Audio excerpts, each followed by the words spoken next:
a lot of breakfast. Like quite Arabic breakfast. You're going to make me fat. It's beautiful. Yes. That's so much breakfast. Yeah. This is called shakshuka. It's Yeah, Pakistani. No, it's Arabic. Oh, Arabic. breakfast. It is. Arabic breakfast. Yeah, it's Arabic breakfast. Wow. I already spread the cream cheese inside. Okay. Like you can see in another bread. Yeah. Yeah, it's like that. Okay. And it's melted, so we can close it. You can have this even with hummus and cucumbers.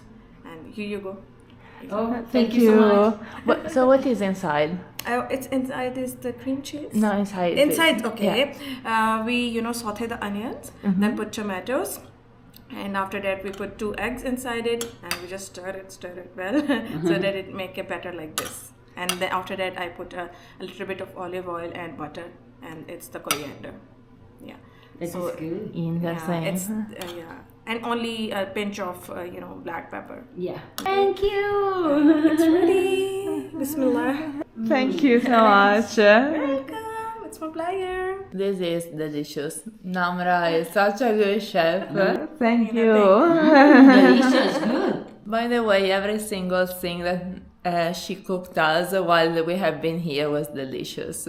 Alright, we were talking with Elizabeth and Chiara that she's praising the people are so good around the world where she went, so she met the good people. It's because she is also good, but the thing is that why the world is still exists, it's because of the goodness of the people. The people who spread positive energy around the world. So that's how, and that's why the world still exists. It's true. Yeah, I do agree. Thank you. You already met Numra in my previous video where we went to the Riyadh World last night. Yeah. She's a lovely girl who is hosting us in her home here in Riyadh. I'm so grateful, so thank you so much. It's my pleasure, and it's been an honor for me to hosting you, such beautiful ladies, and I'm out of words because it's my obligation to serve you with all the love, with all the kindness, and with big heart. So thank it's you fly so for me much. as well. Yeah. Thank you. So I have nothing prepared. It's okay. Let's go with the flow. Yes, exactly. I just wanted to do an informal chat and ask you about Islam. Because because Islam unfortunately gets a lot of it gets a bad reputation in the Western world. Yeah. And I went to Morocco for the first time in September last year. Last year because it's 2025 now. And I've met so many kind people. I was a bit afraid because I didn't know how to interact with people because I didn't want to be unrespectful. So I always cover up, but I wasn't sure if I could talk to men or I could be friends with men or the women wearing the hijab, can I bother them? Do I bother them if I talk to them? I was a bit afraid, but then I met so many kind people in Morocco and I was really looking forward to come here to Saudi Arabia, and I realized that I love the Muslim culture. I'm atheist, I'm not a Muslim or Christian, but I really love the Muslim culture and how everyone helps each other and how hospitable everyone is. So can you please tell me a bit more about Islam? What is Islam for you? Yeah, thank you so much for saying the good words about Islam.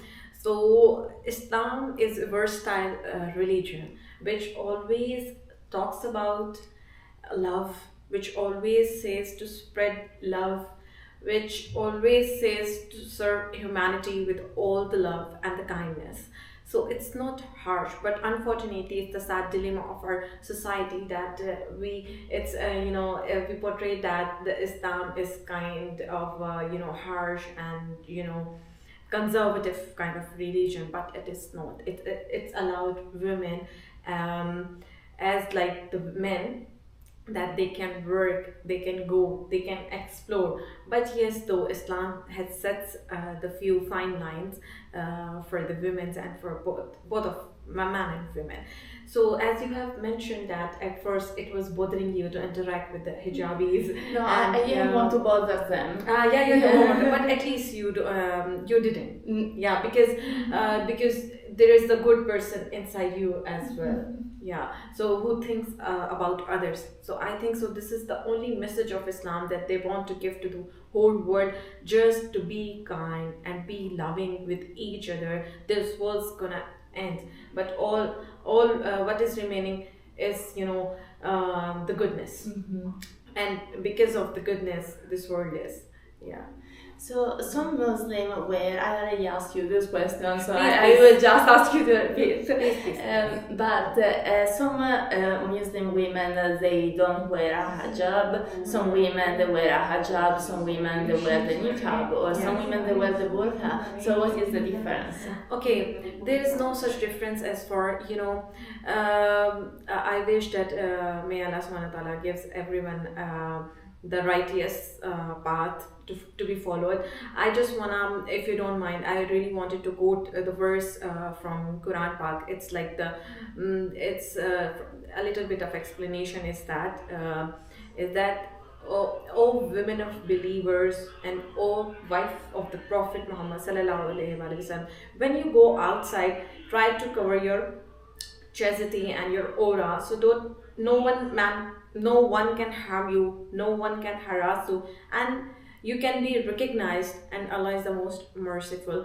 So for our recognition, Islam tell us when you go out, try to cover your beauty.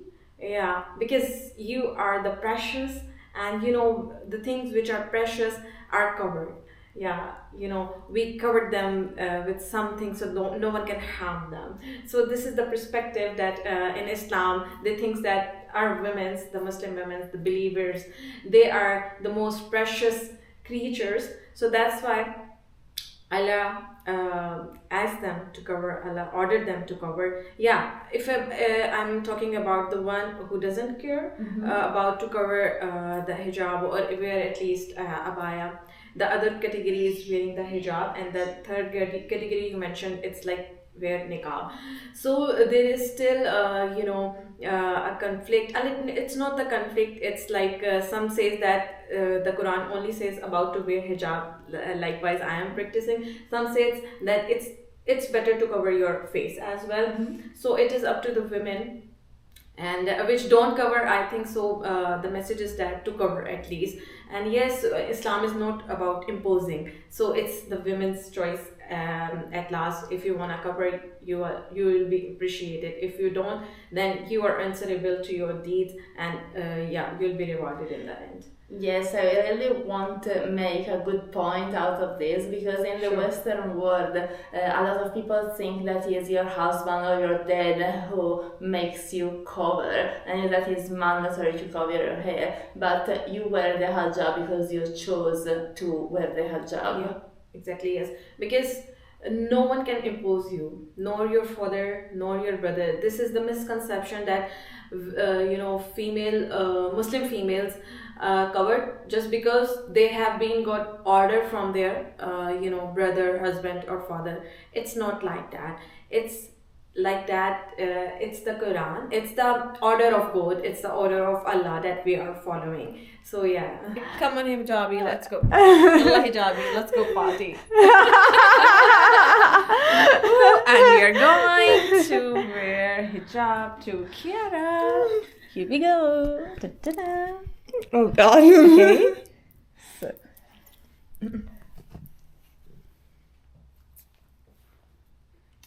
So we're going to set your hijab before underneath is the hijab cap, okay? And now we cover. It's like, come on hijabi, let's go party. Hijabis. It's Yeah, I do look like a nun. no, you are not looking like a nun. You are hijabi. You are looking like a Muslim. You are looking like Numra. Mashallah, you look lovely. Also, men in Islam, they are supposed to cover and dress respectful, right? So it's not only for women. Like at least here in Saudi Arabia, men should wear long pants and long sleeve. Yeah, let me clear another misconception that yes, Islam is not restrictions. Islam is not about to restrict. Islam is not conservative. I think so. This is the very easy religion to be followed. Yeah. So yeah, if about man, if Allah has ordered women to cover, then yes, He ordered a Muslim's man as well that you have to lower your gaze as well, and you respect to the women if she is covered or not. Okay, so your second question is that yes, they are wearing the cultural dresses to cover themselves. It's okay. It's about the culture. In Pakistan, the shalwar kameez is the traditional and cultural dress. Pakistani dress. In Saudi Arabia, it's the thobe, and a man can wear jeans. A man can wear t-shirts. There is no it's not no compulsion at all. Yeah. And I'm going to go a little bit more sensitive. Please, so a lot of people in the Western world, they think that Muslim men mistreat women. That is not what I found. Actually, I found Muslim men to be even more caring than, actually much more caring than Western men. I've always been treated like a princess by Muslim men. Again, Allah has ordered man to treat your women like a princess. We deserve that princess treatment because we are the sensitive creature in this world. So yes, when a woman is under her father, so the father in our Islam, we believe that a man is the provider and protector of the women.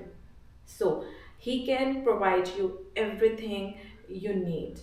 He will protect you from the harshness. So it is up to him. So he treated like the princess and the queens. Yeah. So once a women get married, so it's the contract which is called nikah. So all the responsibilities from husband is converted to from father to husband. It's all right. It's the conversion that now the woman is under her husband. So now she deserves even more respect, even more protection, and a man is supposed to provide each and everything, and she deserves this. Yeah. So this is how Islam teaches man to treat women with respect. And I have been told that if you are married, your husband goes out and work and the money is for the family. But if a woman decides to work, the money is just for her usually, right? So it's the man who is supposed to provide for the whole family. Yeah. Another perks of being Muslim women is that yes, you're absolutely right. You heard the right thing. Yes, we believe that if a woman earns, it's her own earning. A man is not questionable to her earnings, and women is not answerable what she earns. All she deserves to get everything from her husband or from her father. No one has to ask that you have to invest. But yes, nowadays it's really good to to give if you want to give the good lifestyle and if you want to upgrade your lifestyle. That I think so. It's not a bad if a woman wants to participate in her family matters. So it's absolutely not wrong. But yes, she deserves all from the provider, that is her husband or father. It's beautiful. Maybe I should marry a Muslim man. Sure, why not? You're more welcome. Warahmatullahi wabarakatuh. Now I am with Chiara and Ellie in a King Khalid Grand Mosque, and I saw they are getting overwhelmed, they are getting emotional. They feel peace in this mosque, and so is me. And yes, we are at Allah's home, and now we are His guests. So I think so the peace is coming from inside our hearts that we felt in His home. So yeah, I'm also out of words. That's it, what I want to capture. Okay, so another question. Unfortunately, some people get the Islam religion and decide to twerk it and get only the bad things and become terrorists. So how do you go from a religion of peace to that? Unfortunately, there are few, tribes who portray the Islam as bad. Islam is all about the peace and love, and those who are spreading this are not the true Muslims. They are hypocrites. They nor are the Muslims. They nor are the good person. Islam says, if you kill one person intentionally, if you kill you, it means that you killed the whole humanity. How much it's the biggest words and biggest order. If you can kill one person, it means that you kill whole world, whole humanity. So those who are giving the image, bad image to the world, that to killing and to be the terrorisms, so it's they are the hypocrites. They are not the Muslims. Yeah, I actually asked this question to all my guys in Morocco because I'm really curious about this, and they told me I got actually a very interesting answer from a guide. He told me that the Quran said that Allah will punish the people with sins, and people who become terrorists, they want to do the job of Allah. So instead of waiting for the final judgment, they instead decide to punish the people that they have sins. Allah will and they are answerable to Allah subhanahu wa ta'ala in this world and at the day of resurrection. So for those people, the hell is written, and they got punished in this world, in both worlds, in this world and hereafter as well. Because only Allah can punish you. Yes, right? Allah can punish us. Yeah. And yes, if if the one who murdered someone, who killed someone, and he is still alive, so there is the severe punishment from that concerned family. They have two options. They can get the money, because it's the big loss, and they also want a murder. They want the justice. So Islam, it's all about the justice and love and peace. I really respect Islam. Thank you so much. It's because the good person is inside you. It is, and can you please share the Elizabeth was telling me about it. We were talking about it the other day about how in Islam, if a guest shows up at your house, you can stay for 3 days, and you are not allowed for 3 days to ask what he's doing there. Yeah, you know what? In Islam, we believe that, and it's also the order that. And also the instruction from our Prophet Muhammad sallallahu alaihi wasallam that if you are having the guests, Allah sends these blessings. They are not just your guests; they are the blessings. And when you serve them, when you love them, and be hospitable towards them, Allah will reward you. And Allah wants us to give the lovely gestures to the guests. So for 3 days they can be treated like the kings and queens. So it's the religious obligation.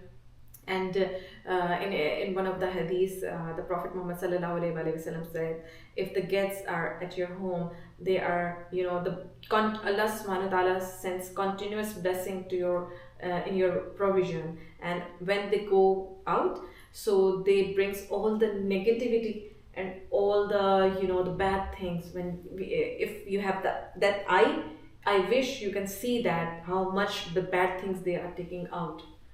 It's all the barakah, it's all the blessings of having the guests at our homes. It's beautiful. We have been here for 1 week. Numra, I've never met her before. My friend Elizabeth knew her from Instagram, but they didn't met before. We spent 1 week at her home. She gave us her bed. No, it's my area. Please don't make me embarrassed. I'm saying this again and again. Making dinner and breakfast every day. She has been so lovely. I wanted to do it from the core of my heart, because You are sisters to me, and I really mean it. Thank you so much. This would never happen in the Western world, by the way. It never happens. So yeah, I really respect Islam. I would love to know more. Thank you so Actually, I would love to learn Arabic. Sure, why not? You are more than welcome to learn about Islam, and I have a gift for you. It's still in the process. Hopefully, when you get back to Riyadh, I will give it to you. It's our holy book, which is translated in English. So inshallah, I will give it to you. If you want to see anything, if you want any instruction, just open it and clear your thoughts. Thank you so much. It would be helpful. Actually, when I was a teenager, I had my friend's mom. She is not Muslim. She is, I think, atheist as well, or Christian. And we were talking about terrorism, and she told me that she read the Quran from cover to cover because she wants to learn Islam, and Islam is a religion of peace. Yeah. And I was a teenager, and so many years ago, but I never forgot this. Yeah. If you read Quran, if you read the followings of our prophets, and especially the followings of Prophet Muhammad sallallahu alaihi wasallam, you would be amazed at how he gives the respect and the worth to a woman. And before Islam, the women get buried. Yeah, they got punished for being themselves. But Islam says that the woman is the most precious, the relation as a mother, as a sister, as a mother-in-law, as a sister-in-law, as a daughter. So in all these relations, she is doing amazing, and she is loved. She has to be loved. Yeah, I have been very overwhelmed by the kindness that men had towards us. When I came here, I was not scared, but a bit concerned, and I was afraid to be judged for being a tourist or being a woman not Muslim, so not covering my hair. But everyone has been so nice. Yesterday, the taxi driver refused to make us pay the taxi, saying that we are guests in Saudi Arabia. And everyone is so nice. Elizabeth was telling me that in Oman it's very common to see the families with kids and the men behind pushing the stroller with the kids, taking care of the kids, and the woman in front of the man with shopping bags. And Islam is not about being judgmental. We cannot judge anyone. Everyone is answerable to their deeds. So Islam says, don't impose, don't be judgmental. Islam did not, appreciates these things. Yeah, it is beautiful. Thank you so much. So Numra has a YouTube channel as well. What is your YouTube channel? It's my YouTube channel handle is Numra Siddiqui, Numra SIDDIQUI. I will put it down in the description below, and you can go check her channel. Go follow her. Thank you so much. Thank you so much.